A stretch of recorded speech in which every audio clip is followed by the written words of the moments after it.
There's a 5-word line missing from almost every AI script I read, and with 20 years in television and video storytelling, I can spot this immediately, especially in content from coaches and consultants who are trying to get clients and book public speaking opportunities. This line is the difference between someone watching and thinking, interesting, and thinking, ooh, I have to work with that person. I'll give you that line in a second, along with a framework you can use for every AI script you generate to make sure that you sound less like a bot and more like someone worth hiring. This is for you if your videos aren't attracting the right clients or not attracting business at all. Look, if there's one thing I've learned from all this work on YouTube, it's that vanity metrics alone mean absolutely nothing. Even with a small channel, I'm bringing in consistent leads every week, even though I'm also using AI for efficiency. And it's because I'm not letting AI take over my voice and take over the way that I deliver my stories to the camera. This is what allows me to churn out 2 long-form videos a week as a solopreneur with a full client load. Look, your content probably sounds smart, but it's also probably forgettable. That polished AI tone doesn't bring or establish authority, and it definitely doesn't bring in clients. This personality thing is what does. And I'm going to give you that 4-word line in a second, but you've already heard it. I'm not sure if you picked it up as I was talking, but I used it on you when I started my video.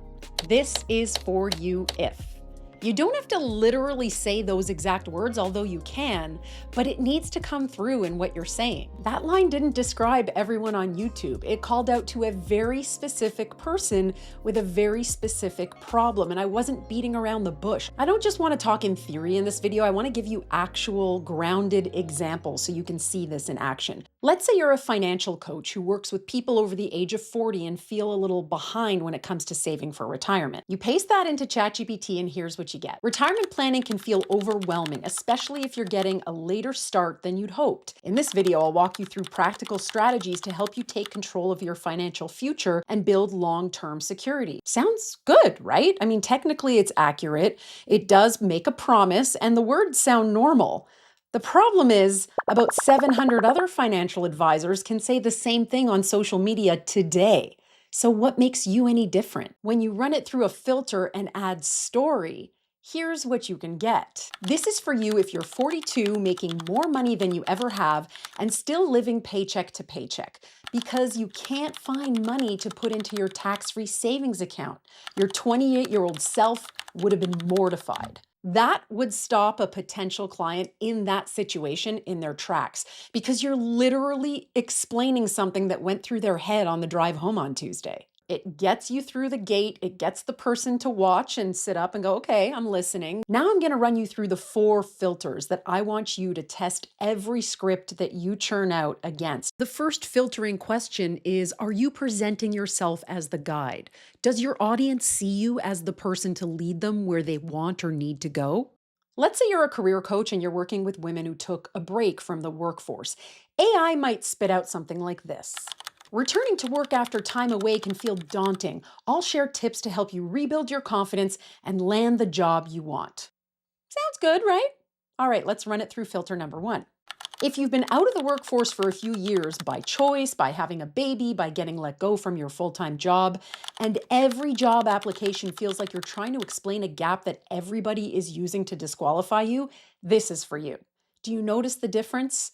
Very specific points that could actually happen to a person. Maybe not every single one of those applies, but the right person reads that and can actually, lean in and listen because it sounds like you've dealt with someone in that situation. Remember, prospective clients don't want to work with you if it's your first rodeo, right? They want to know you have the experience. And when you use these stories in your content, these little micro story examples, it shows them that you understand the real experience that they're going through. And that creates connection and trust. The second filter, and this is the questions you're asking yourself, are you presenting a fresh perspective or something different than what they've heard everywhere else? This is the one that makes a lot of people really uncomfortable because it forces you to take a stand.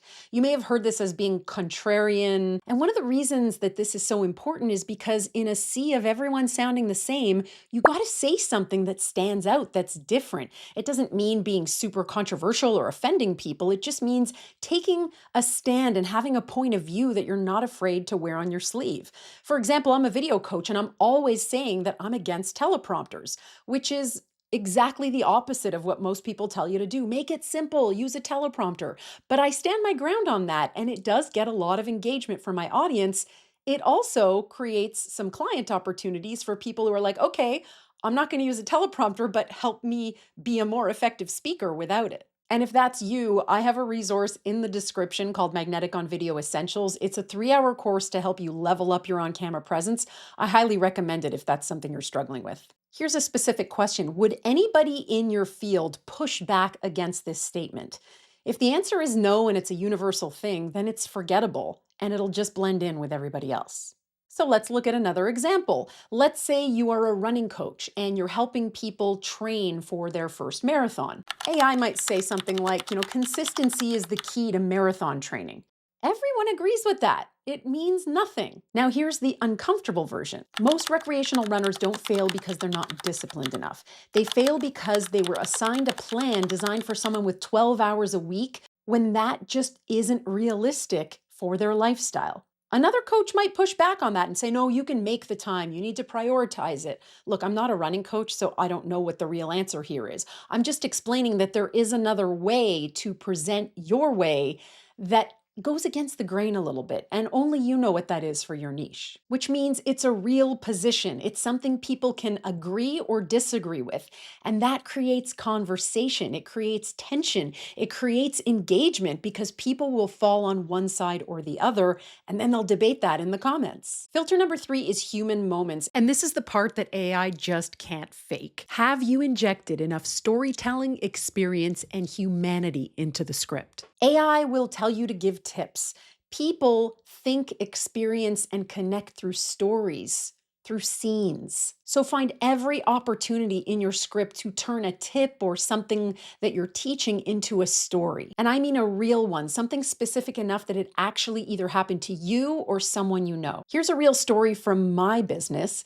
I worked with a client once who left a high-paying government job to start a luxury travel advisory. She's smart, she's bubbly, she's charismatic, but the second the camera came on, it sucked the life out of her. And she did start using AI to generate some content for her, but it just didn't land. It didn't go anywhere. So I asked her, why do you like being a travel advisor? What is it about this that made you leave this secure golden handcuffs job? Her eyes lit up. She told me about how when she moved to France for a year with her family just to get a little bit of a break after COVID-19 locked them down, that it opened up a whole world for her, realizing that she didn't have to wait until her kids were older to travel. She could really give them those experiences now. And just the passion in her voice made her realize that her content had been all wrong. So she started pivoting and using actual footage from that, and her business exploded. She's not just booking travel itineraries. People can do that on Expedia. What she's doing is giving people experiences,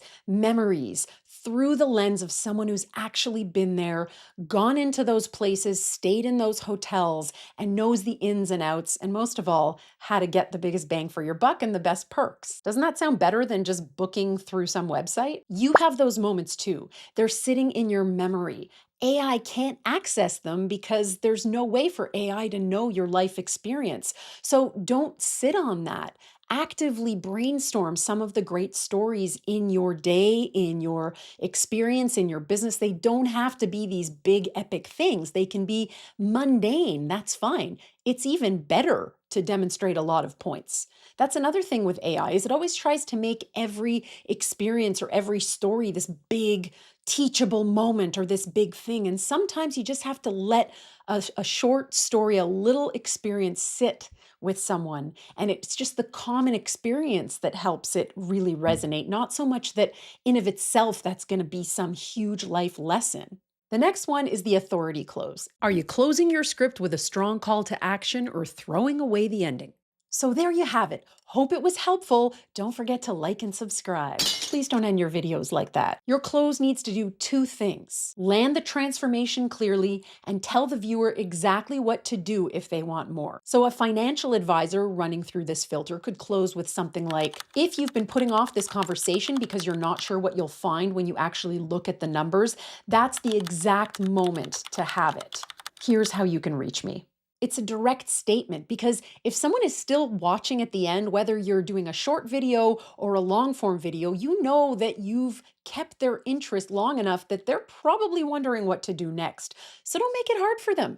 Give them the next step. All right, so before you film your next script, it's okay to use AI to help get the juices flowing, to help you be more efficient and faster, but do not read those scripts until you have run your ideas through this filter. One of the biggest traps I see people falling into is that they're not aware of so many of these cliches and patterns and phrases that ChatGPT and other AI language models are using in their content.